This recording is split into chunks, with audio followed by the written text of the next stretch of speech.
அத்தனை பேர் காரி துப்பிடுவாங்க, ஞாபகம் வச்சுக்க. விளையாட்டா என்னை நினைச்சிடாத. கோபியில நடமாட முடியாது இந்த வீதியில. திமுகவுடைய உளவாளியா இருப்பதுன்னு கண்டுபிடிச்சாச்சு. கருணாநிதி படம், ஸ்டாலின் படம் சைக்கிள் கொடுக்கறதுல இவர் நாட்டு மக்களுக்கு நன்மை செய்யறவரா? அப்பவே பிடிஎம்க்கு போயிட்டாரு. நான் கண்டுபிடிச்சிட்டேன், நீ திமுகவுடைய உளவாளியா இருப்பதுன்னு கண்டுபிடிச்சாச்சு. என்னைக்கு திரு கருணாநிதி படத்தையும் திரு ஸ்டாலின் படத்தையும் போட்டுட்டு போய் நீ விலையெல்லாம் சைக்கிள் மாணவி கொடுத்தியோ, அப்பவே உன்னுடைய முகத்தை கண்டுபிடித்து விட்டோம். நீ சரியான ஆள் இல்ல, அண்ணா திமுக விசுவாசி இல்ல, அண்ணா திமுக உள்ளே இருந்து குழி தோண்டி புதைக்கின்ற ஒரு உளவாளியாக இருக்கிறது கண்டுபிடிக்கப்பட்டு விட்டது. ஆகவேதான் அடிக்கடி ஸ்டாலினை சந்திக்கிறது. சட்டமன்றத்தில் ஒரு வார்த்தை கூட திமுக ஏத்து பேசுறதே கிடையாது. திமுகவை ஆக மனசுக்குள்ள இருக்கிறதெல்லாம் இப்போ கக்கிட்டு இருக்காரு. இவரை வச்சிருக்கலாமா? நல்லா சத்தமா சொல்லுங்க. ஆக இப்படிப்பட்ட ஆள் மன்னிக்க முடியாத ஆள். இவருக்கு ஓட்டு போட்டு அந்த ஓட்டை பெற்று தந்தவர்கள் நீங்க தானே ஓட்டு போட்டு அவரை ஜெயிக்க வச்சீங்க.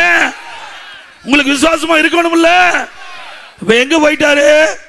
அங்க போய் துண்டை அணிவிக்கிறாரு. கேவலம் துண்டை போய் வாங்குறாரு. இப்ப யார் போட்டா வச்சிருக்காரு?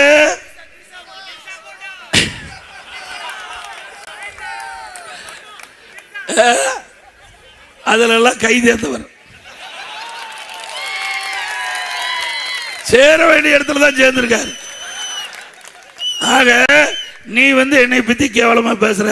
திரு செங்கோட்டையன் அவர்களே, நீ 100 நாள் ஜெயில் இருந்துட்டு வந்திருக்கிற. வந்துட்டு இருந்தார்ல, நீ யோக்கியமானாலா? என் மேல கேஸ் போட்டாங்க. நெடுஞ்சாலைத்துறையில் ஊழல் கேஸ் போட்டாங்க. கேஸ் போட்டவனே நீதிமன்றத்தில் வாபஸ் வாங்கின ஆர்எஸ் பாரதி சொன்னாங்க, நான் நடத்துறேன், கேஸ் நடத்துறேன். நீதிபதி சொன்னாங்க, வழக்கு போட்டவங்களே வாபஸ் வாங்கும் போது நீங்க எங்க நடத்துறீங்கன்னு. இது வரைக்கும் நாட்டு மக்கள்கிட்ட பேசி இருக்கிறாங்க. அது மறைஞ்சு போயிருமா? சட்டமன்றத்தில் முதலமைச்சர் என்னை பத்தி பேசியிருக்கார். எடப்பாடி பழனிசாமி நெடுஞ்சாலைத்துறையில் ஊழல் பண்ணியிருக்கான்னு பேசி பதிவாயிருக்குது. அதை நீக்க முடியுமா? அதனால நான் நடத்துறேன். மடியில கனமில்ல, வழியில பயம் இல்ல, நான் நீதிமன்றத்தை சந்திக்கிறேன்.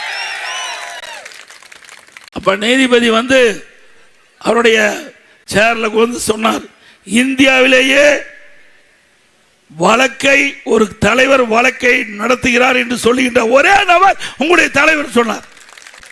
அப்படி வழக்கை நடத்தி நிரபராதியின் உங்க முன் நிற்கிறேன். செங்கோட்டையன் அவர்களே, சிந்திக்க வேணும் என்று நாக்கு இருக்குது, வாக்கு பேசுன அசிங்கமா போய் ரோட்ல நடக்க முடியாது. அத்தனை ஆதாரத்தை வச்சிருக்கிறேன். சும்மா நினைச்சிட்டு இருக்க. முதலமைச்சர் இருக்கும் போது நீ போட்ட ஆட்டமெல்லாம் எங்களுக்கு தெரியும். எல்லா ஆட்டமும் தெரியும் தேம்பா. நீ யாரெல்லாம் எப்பப்ப கேஸ் இருந்தது எல்லாம் நான் முதலமைச்சர் இருக்கும் போதே எடுத்து வச்சுட்டேன். நீ என்னைக்கு பிடிஎம் செயல்பட ஆரம்பிச்சியோ அன்னைக்கே நான் உஷாராயிட்டேன். இன்னைக்கு எப்படியா இருந்தாலும் இந்த அண்ணா திமுகவை வீழ்த்துவதற்கு திமுகவோட கூட்டு சேர்ந்து சதி செய்யறன்னு எனக்கு தெரியும். அதனால ஜாக்கிரதையா நீங்க பேசணும். ஆனா ஆட்சி மாறும், காட்சி மாறும். ஆட்சி மாறுகின்ற பொழுது நீ தாக்கு பிடிக்க முடியும். உன்னை பத்தி எனக்கு நல்லா தெரியும். எப்படிப்பட்ட ஆள்னு நல்லா தெரியுமில்ல. எங்காச்சும் சவுண்ட் கொடுத்து பேசினா கிட்ட கூட போக மாட்டார். போவாரா? நான் அண்ணா திமுகவில் என்னுடைய ஏரியாவில் இப்போ கூட நாடாளுமன்றத்தில் 45,000 ஓட்டு கூடுதலாக வாங்கியிருக்கிறேன். 10வது முறை நிற்கிறேன். 10வது முறை நின்று 45,000 ஓட்டு. 2024 நாடாளுமன்ற தேர்தல், 2021 சட்டமன்ற தேர்தல் 9வது முறை நிற்கும் போது 10வது முறை நிற்கும் போது 94,000 ஓட்டு வித்தியாசம் ஜெயிச்சிருக்கிறேன். இப்போ நடக்கிற தேர்தல் 1 லட்சம் ஓட்டுல ஜெயிப்பேன். உன்னால சவால் விட முடியுமா? மக்களிடத்துல அன்பு, குடும்பத்தில் ஒருவனை என்ன பார்ப்பாங்க. இன்றைக்கு ஒவ்வொரு குடும்பத்திலையும் என்னை ஒரு குடும்பத்தில் ஒருவனாக பார்த்து என்னுடைய தொகுதி வாக்காளர் மக்கள் எங்களுக்கு இந்த வாய்ப்பை கொடுப்பாங்க. மக்கள் நான் நீதிபதியா அந்த அந்தஸ்துல பார்க்கிறேன். என்னுடைய மக்களை நீதிபதி அந்தஸ்துல பார்க்கிறேன். உன்னுடைய மக்களை அடிமையா பார்க்கிறேன். உன்னுடைய மக்களை அடிமைத்தனமா வச்சிட்டு இருக்கிற. எங்களுடைய ஒன்றியச்சால் நகரச்சால் பேரூராட்சியால் தனி சுதந்திரமா செயல்படுவாங்க, யாருடைய கட்டுப்பாட்டிலும் கிடையாது. இங்க அப்படியா இருக்குது? சில ஒன்றியச்சால் இப்பதாங்க நாங்கள் உங்கள்கிட்ட போட்டோ எடுக்கிறேன்னா, எப்படி பொதுச் செயலாளர்கிட்ட இப்பதான் போட்டோ எடுக்கிறேன்னா எப்படி கட்சி வச்சிருக்காரு பாருங்க. எவ்வளவு மோசமான ஆளு, கொடுமையான ஆளு. பச்சையா பேச ஆரம்பிச்சிருவேன். என்னுடைய பதவி இருக்கிறதுனால அடக்கி வாசிக்கிறேன். திரு செங்கோட்டையன் அவர்களே, நான் எப்பேற்பட்டவனு உனக்கு தெரியாது. என்னுடைய முகம் ஒரு பக்கம் தான் பார்த்துருக்கிறேன், இன்னொரு பக்கம் பார்த்ததில்லை. எதுக்கும் துணிஞ்சுவேன், நல்லா ஞாபகம் வச்சுக்க. எதை பத்தி கவலைப்படாதவன், திரு ஸ்டாலினுடைய எதிரே விரல் விட்டு ஆட்டுவேன். என்னுடைய கேள்விக்கு அவரே பதில் சொல்ல முடியாம தடுமாறி கொண்டிருக்கிறார். எவ்வளவு பெரிய கட்சி, இன்றைக்கு தாய் இல்லாத பிள்ளை மாதிரி நாம் இருக்கிறோம். இப்ப ஏற்பட்ட கட்சியை உடைக்க எவ்வளவு முயற்சி செஞ்சாங்க, நீ அதுக்கு எவ்வளவு துணை போன எல்லாமே தெரியும். தெரிஞ்சு உன்னை நான் வச்சுக்கிட்டு தான் இருந்தேன். ஏன்னா ஆக ஒரு பண்பா இருக்கணும், ஒரு மக்களிட பண்பா இருக்கணும். ஒரு கட்சி தலைவர் எப்படி பேசுறன்னு வரையறை முறை செய்யணும். அதை விட்டுட்டு வாய்க்கு வந்த மாதிரி சொந்த பிரச்சனைகளை வேணும்னே திட்டமிட்டு ஒரு தவறான கருத்து. இதுக்கு எனக்கு பக்கத்தில் பல கோடி ரூபாய்க்கு எங்கே மில்லு இருக்குதான், எங்கள் சம்மந்தி ஃபேக்டரியா, அவர் எங்காச்சும் சண்டை பண்ணி விட்டுறாத. அவர் 1997 கட்டி வச்சிருக்காரு. 1900 எங்க பையனுடைய சகலை அவர் 96 கட்டி ஓடிட்டு இருக்குது. அப்ப எங்களுக்கு அவருக்கு சம்மதம் இல்லை. 20 வருஷம் கழிச்சு தான் என் பையனுக்கு கல்யாணம் பண்ண. அந்த சொத்தை பரவாயில்ல சொல்லு, அப்பதான் கடன் கொடுப்பான். கடன் கொடுக்குறவங்க கூட இப்பெல்லாம் எடப்பாடி பழனிசாமிக்கு பணம் கேட்டால் கொடுக்க மாட்டேங்கிறான். இந்த ஃபேக்டரி இன்னும் 2 ஃபேக்டரி சேர்த்து சொல்லு, நல்லா இருக்கு. ஏன்னா நமக்கு அப்பதாங்க பெருமை, ஏதாவது ஒரு 4 பேர் கடன் வாங்கி கட்சிக்காரன் கொடுக்கணும்ல. நீ ஓட்டு வீட்டில இருந்து எப்படி பங்களா கட்டின, கோபிச்செட்டிப்பாளையம் தெரியுமில்ல? 30 ஏக்கரால் எப்படி காலேஜ் வந்தது, கதிர் காலேஜ் எப்படி வந்தது? என்ன மரம் காய் காய்ச்சுதா, பறிச்சியா? திரு செங்கோட்டையன் அவர்களே, நான் வடக்க தேவை, உனக்கு வயதுக்கு தகுந்த மாதிரி பேச்சு தேவை. என்னால் விசில் அடிக்கிறது போனால் அப்படித்தான் பேச்சு வரும். பேச்சு இருக்கிற இடத்துல இருந்தா நல்ல பேச்சு வரும். ஆனா இடம் மாறினா அதுக்கு தகுந்த மாதிரி தான் அந்த கருத்து வெளிப்படும்.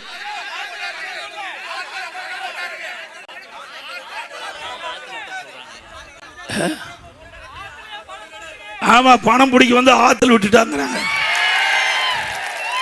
அவ்வளவு பணம் மிஞ்சி போய் கிடக்குது. ஆனா ஒருத்தருக்கு ஒரு பைசா தர மாட்டார். ஒரு டீ கொடுப்பார், எல்லாம் போனா டீ கொடுப்பாரு. அது ஆளை போல டீ கொடுப்பார். நல்ல வெள்ளை சட்டை போட்டு பணக்காரன் இருந்தா அதுக்கு ஒரு டீ, அதுக்கு ஒரு அதுக்கு ஒரு டீ கொடுப்பாரு. இவரை பத்தி தெரியும். இவரு யாராவது ஒருவரையாவது கட்சியில் சேர்த்திருக்காரா? இன்றைக்கு ஈரோடு மாவட்டத்தில் இவரால் வெளியேறினீங்க தான் அத்தனை பேரும். யாரு?